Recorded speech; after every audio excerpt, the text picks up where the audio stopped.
large world with fighting side by side with thousands of other players. So if this is actually going to tie into a TV series, what can you tell us about the plot and the characters that we're going to see?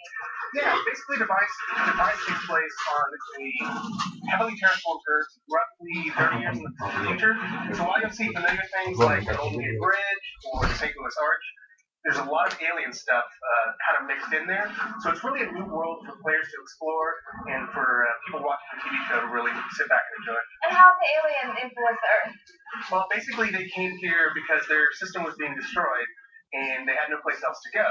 So they negotiated colonization rights and everything, but their arcs that they brought all their flora and fauna in got destroyed and caused this huge terraforming event that totally changed the world. No governments, no anything. It's a completely new place. So there's actually a game, worldwide event called Arc Falls. Yes, which you may have just saw right there. It was a nice, bright, sunny day, and now it's been totally turned into kind of a windy, kind of a very kind of bleak place. And what these Arc Falls are essentially dynamic events. So they're these large area events that can really draw players together. So you may meet people at these events and you'll see them running around here that really are your friends or complete strangers, but it really kind of drives a social experience. What's that? So that is our Hellbug Hellion. He's kind of this. He sounds cuddly. Yeah, he looks cuddly too. Yeah, he's essentially the final stage of the event. These events are multi-stage, but we wanted to be able to show the finale here. And the players are working together to destroy this thing so that they can get special loot and special minerals. So you wouldn't necessarily want to take on one of these bad boys by yourself? No, you definitely want to have other people. And we really kind of direct the players to these things, and you can see them running around, working together, even though they could be complete strangers. So now, the game actually is tied into a TV show, which theoretically has been written but not necessarily completely shot. I mean, how do you negotiate all of that? We really look at it along the lines of two windows into a single world. So while the flora and the fauna look the same, the alien species are the same, the technology is the same, we will have instances where large events will happen in the game and they translate into the show. Large events happen in the show, translate into the game. Other things like, for example, we have the lead character of the show actually starts in the game and goes on adventures with the players and then has to leave the game and shows up on the show and talks about what they've done in San Francisco. But we can do things, larger events like introducing new alien species or changing weather or all sorts of things. Yeah, you should probably assure the people at home this is not like the first MMO that you guys have done. I mean, I think people, when they hear a TV show, they're probably thinking weird tie-in. They're not necessarily giving the game the respect that it deserves. Well, it is a true massively multiplayer game, but it's a shooter game, and we're really looking to get that market. But it's also being launched on Xbox 360, PS3, and PC. So it's the first game of its type that I know that's been launched like that. Now, are people going to actually be able to play together, or are they going to be in their own separate worlds? They'll be in their own separate worlds per platform. Because the PC gamers would always win that thing. Well, they'll say that to an Xbox or a PS3 player.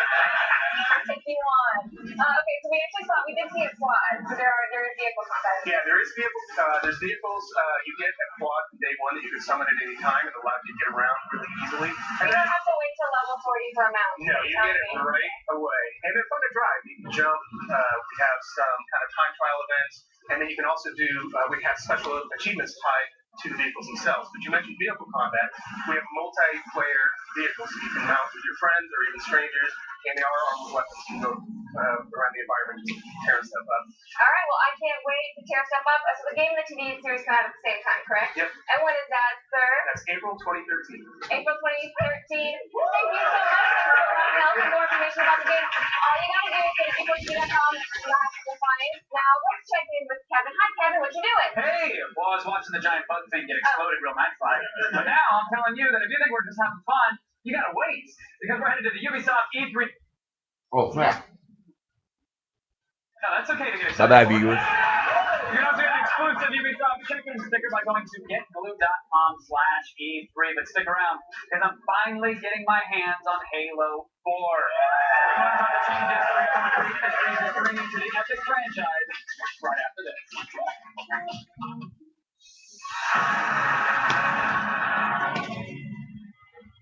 If you like video games, you need to be a member of GameFly. Join GameFly. Choose the games you want online, get them in the mail, and send them back when you're done. No due dates, no late fees. This is the best way to play all the games you want for great price. Go to GameFly.com now. Click the joystick in the top right corner. Enter G4 in the box and get started with a free extended trial. And remember, you can cancel at any time. Product shown rated E through M. Now you can also play PC games as often as you want with our new unlimited PC Play, free for members. Need Rebels Ultimate. Never seen Ridges this deep. Buzzing. Love boys night out. Deep Ridges, the new Ruffles Ultimate. Snack like a meal. Nobody gives you the right that we do. Nobody sends you the right that we do. Nobody gives you the right that we do. Nobody else has it like we do. Well, let me tell you, nobody. For dinner time value, there's nobody like Little Caesars. Voted best value in America 5 years in a row. Plus, our $5 pepperoni and $8 3-meat treat pizzas are ready whenever you walk in. Pizza. Do you have a structured settlement from a lawsuit or an annuity? Need cash now? Struggling to make ends meet? Bills need to be paid? Even if you are getting monthly checks from a structured settlement or annuity, debt can still pile up, and it can feel like you have nowhere to turn. Peachtree can help you turn your structured settlement or annuity into cash now. Cash you can use to pay off debt, make important purchases, or avoid foreclosure. The money from your structured settlement or annuity is yours. You deserve to have it when you need it, and Peachtree can help you get it. Peachtree can help you get the money you need now without taking out a loan. Life doesn't wait. Why should you? To find out how, call Peachtree today at 1-800-936-1214 or log on to settlementfunding.com.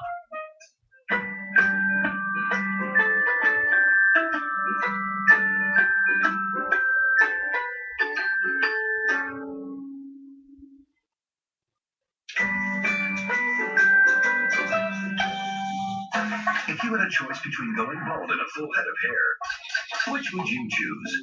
Advances in medical science have resulted in the world's first and only permanent solution to hair loss.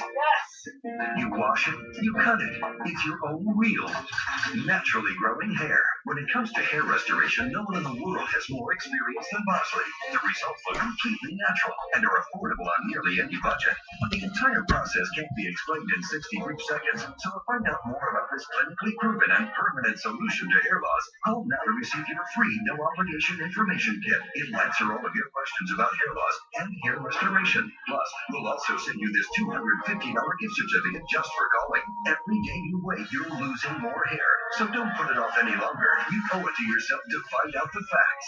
Choose hair. Choose Bosley.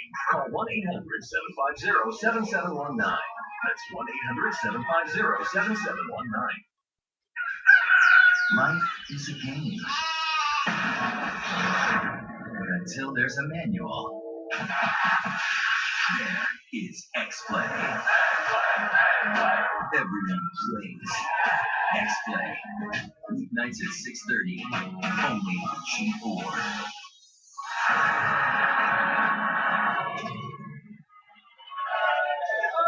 We are back! But enough of this anticipation crap. It's time to suit up. Master Chief.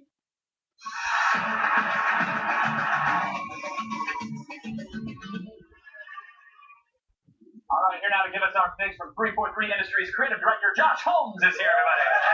Thank you for joining us.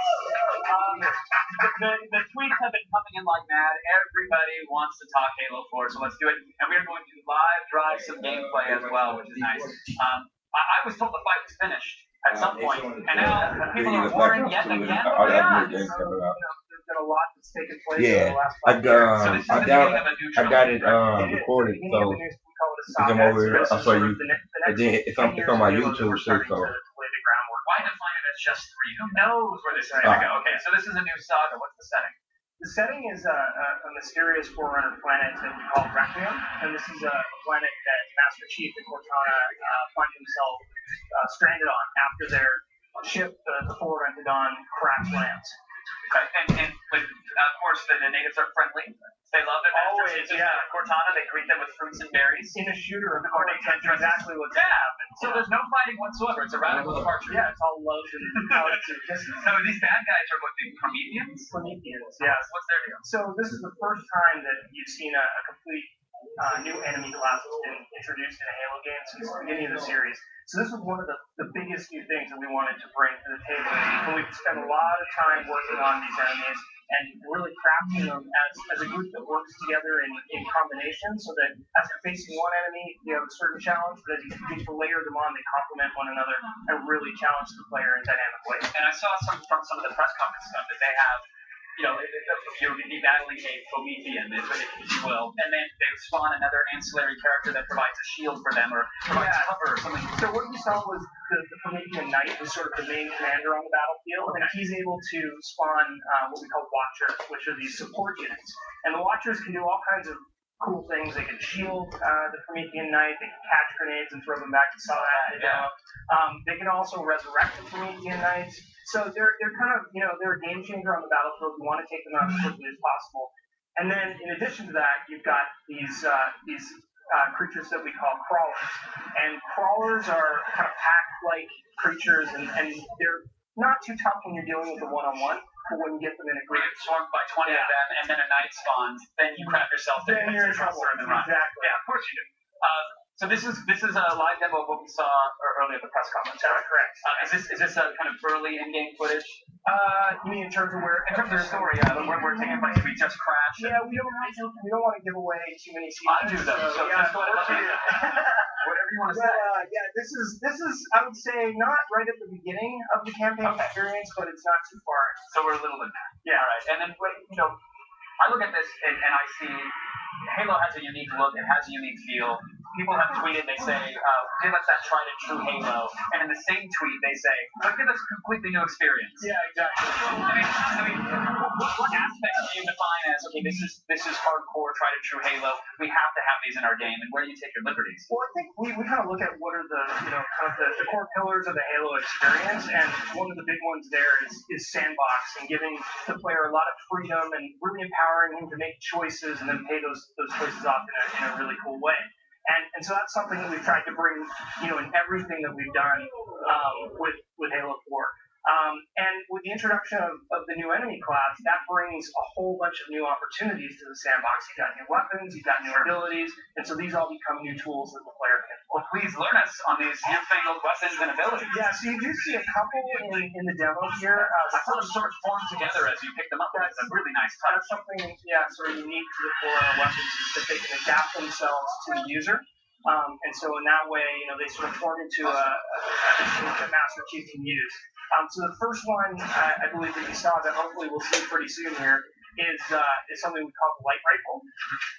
And the light rifle is an energy-based weapon that can fire either a triple shot burst or a single very powerful shot from your scope in. So it's a unique weapon for Halo in that regard. Do most of the weapons have that sort of alt-fire mode when scoped or when selected, or is that? No, that weapon is very unique point to that weapon.